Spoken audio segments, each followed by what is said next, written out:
হয় চাওক 2018 চনৰ আজিৰ দিনটো অৰ্থাৎ 8 জুন তাৰিখে অসমৰ বাবে এটা কলা দিন আছিল কাৰণ সেই দিনটোত অভিজিত আৰু নিৰুৎপল দুয়োগৰাকীক লোমহৰ্ষকভাৱে হত্যা কৰা হৈছিল কাৰ্বি আংলঙত গণপ্ৰহাৰৰ বলি হৈ দুয়োগৰাকীয়ে হেৰুৱাব লগা হৈছিল প্ৰাণ আৰু আজিৰ এই দিনটোত আমি প্ৰথমে তেওঁলোক দুয়োগৰাকীৰ স্মৰণ কৰিছোঁ তেওঁলোকে শান্তিত থাকক য'তে আছে সেয়া আমি কামনা কৰিছোঁ এইখিনি মুহূৰ্তত মই নিৰুৎপল যিগৰাকী আছিল যুৱক তেখেতৰ বাসগৃহত উপস্থিত আছোঁ মোৰ সৈতে পিতৃ আছে মই আপোনাৰ ওচৰলৈ আহিছোঁ প্ৰথমতে তেখেতলৈ সশ্ৰদ্ধ প্ৰণিপাত তেখেত য'তে আছে কুশলে থাকক আজিৰ এই দিনটোত আপুনি কেনেধৰণে সোঁৱৰণ কৰিব নিজৰ পুত্ৰক আচলতে খুব কষ্টকৰ হয় নিজৰ পুত্ৰক সোঁৱৰণ কৰাটো আমিতো আজিৰ দিনটো বুলি নহয় আমাৰ প্ৰতি মুহূৰ্ততে আমাৰ সোঁৱৰণ হয় আমাৰ দুয়োটা পৰিয়ালৰ দুয়োটা সন্তানৰ ক্ষেত্ৰত আমি সদায় সকলো সময়তে আমি সোঁৱৰণ কৰি আছোঁ আজি 7 বছৰ পাৰ হৈ গ'ল আমাৰ কোনো ইয়াৰ ন্যায় বিচাৰ আজিলৈকে আমি পোৱা নাই আৰু কিয় যে পোৱা নাই তাৰ কাৰণ আমি নিজেই একো বুজি নাপাওঁ ইয়াত আমাৰ চৰকাৰৰ সহযোগিতা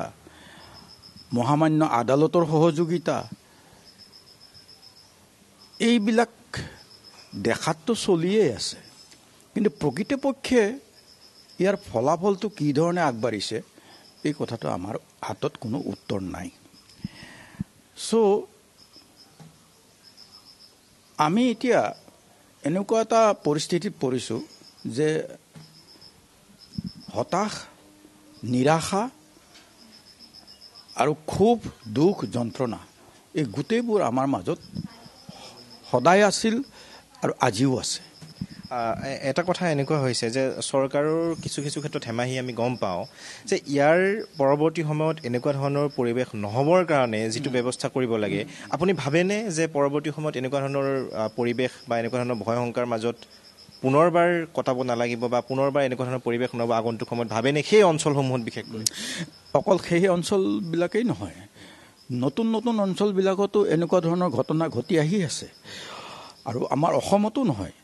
ভাৰতৰ বিভিন্ন প্ৰদেশত এনেধৰণৰ ঘটনা ঘটিছে আৰু এটা মই কথা কওঁ যে ভাৰত চৰকাৰে কেন্দ্ৰীয় চৰকাৰে ৰাজ্য চৰকাৰসমূহক বহুত আগতেই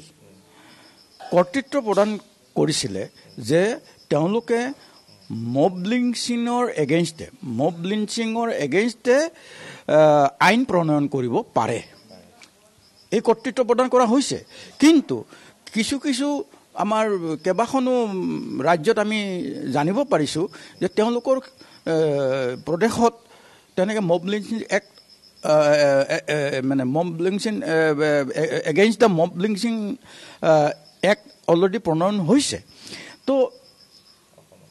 অসমত আজিলৈকে এই বিষয়ত চৰকাৰে কিয় গুৰুত্ব প্ৰদান কৰা নাই অথচ ঘটনাবিলাক ঘটিয়েই আছে আজি ইয়াত হৈছে কালি তাত হৈছে পৰহি যোৰহাটত হৈছে তাৰ পিছদিনা আকৌ হয়তো কামৰূপৰ ৰঙিয়াৰ ফালে হৈছে এনেকুৱা বিভিন্ন জেগাততো ঘটনা ঘটিয়ে আছে কিছু ঘটনা পোহৰলৈ আহে কিছু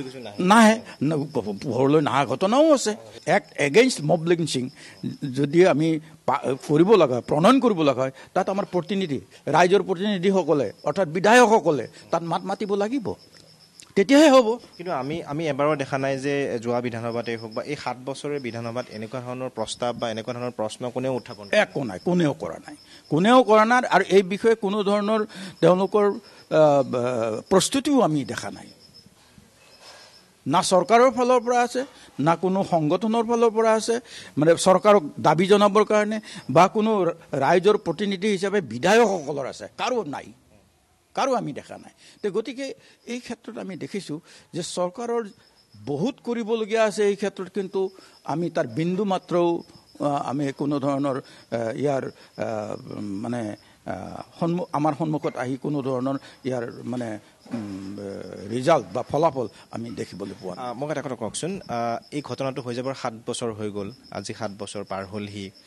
চৰকাৰী কৰ্তৃপক্ষই কোনোবাই আহি আপোনালোকৰ লগত এই 7 বছৰে কথা বতৰা পাতিছে নেকি? সেই ঘটনাটো হৈ যোৱাৰ পাছৰ পৰা, হৈ যোৱাত আমি সেইকেইদিন দেখিছিলোঁ 2018 চনৰ সেই সময়ছোৱাত দেখিছিলোঁ, কিন্তু তাৰ পাছত কোন আপোনালোকক কথা পাতিছে নেকি? কথা পাতিছিল মানে আমাৰ অসম চৰকাৰৰ তৰফৰ পৰা সেই সময়ত যাতে ৰাইজৰ যিটো এটা আন্দোলন সদৃশ অৱস্থা পাইছিলে ৰাইজৰ ফালৰ পৰা, এটা বৰ ডাঙৰ মানে প্ৰতিবাদ সেই সময়ত চলিছিল। সেই প্ৰতিবাদ বন্ধ কৰাৰ কাৰণে মুখ্যমন্ত্ৰীৰ ফালৰ পৰা আমাক তেওঁৰ প্ৰতিনিধিৰ জৰিয়তে অনুৰোধ জনাইছিলে যে আমি সকলো ব্যৱস্থা ল'ম, সকলো আমি প্ৰতিকাৰৰ ব্যৱস্থা কৰিম, কিন্তু আপোনালোকে অনুগ্ৰহ কৰি এটা আমাক ষ্টেটমেণ্ট দিয়ক যাতে এই ধৰণৰ প্ৰতিবাদ মানে বন্ধ হয়, ৰাইজে যাতে কথাবিলাক বুজে আৰু এই চৰকাৰে ইয়াৰ কাৰণে ব্যৱস্থা লোৱাৰ ক্ষেত্ৰত যিটো আপোনালোকক আমি আশ্বাস দিছোঁ সেই আশ্বাসটো তেওঁলোকে বুজি পায়। মানে পৰিৱেশটো পৰিস্থিতিটো নিয়ন্ত্ৰণ কৰাৰ কাৰণে আমাৰ পৰা তেনেকুৱা ষ্টেটমেণ্ট ল'লে, তাৰপিছত আৰু কোনো খবৰ নাই। বহু দল সংগঠনে আপোনাৰ সেই যিটো কৈঠালাংচু যিটো জলপ্ৰপাত আছিল, সেই জলপ্ৰপাতটো অভিনীলৰ নামত নামকৰণ কৰাৰ যিটো প্ৰস্তাৱ, সেই প্ৰস্তাৱটো বহু দল সংগঠনে ৰাখিছে। আপোনালোকে কেনেধৰণে ভাবে? তেওঁলোকৰ স্মৃতিত কিবা আপোনালোকে সেই জলপ্ৰপাতটোৱেই হওক বা অন্যান্য কিবা বিচাৰে নে? আমি বিচাৰৰ কথা ইয়াত নাই। আমি নিজাববীয়াকৈ আমি আমাৰ পৰিয়ালৰ ফালৰ পৰা সেইটো বিচাৰৰ কথা নাহে। আজি যদি জনগণে যদি ভাবে, ৰাইজে যদি ভাবে যে এইটো কৰাটো উচিত, আমি তাত সম্পূৰ্ণ আমাৰ মানে সহমত আছে, আমি তাত সহযোগ কৰিম, সকলো কৰিম। ৰূপম, আপোনাক এই মুহূৰ্তত ধন্যবাদ জ্ঞাপন কৰিছোঁ।